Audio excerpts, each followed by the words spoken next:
নারী যাত্রীদের ভোগান্তি কমাতে বিআরটিসির বিশেষ পিঙ্ক বাস সার্ভিসে যুক্ত হলো এই টিকিটিং সেবা।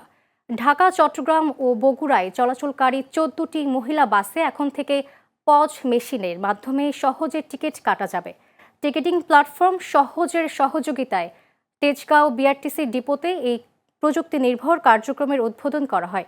এই টিকিটিং ব্যবস্থা চালুর মাধ্যমে যাত্রী সেবার মান বাড়ার পাশাপাশি টিকিট বিক্রি প্রক্রিয়া আরও সুশৃঙ্খল ও স্বচ্ছ হবে।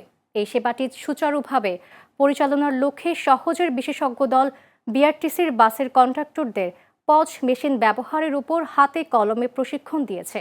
বিআরটিসি জানায়, পর্যায়ক্রমে দেশের পুরো গণপরিবহনকে ব্যবস্থাকে আধুনিক ও প্রযুক্তি নির্ভর করার অংশ হিসেবেই নারী বাসে এই টিকিটিং সেবা যুক্ত করা হলো।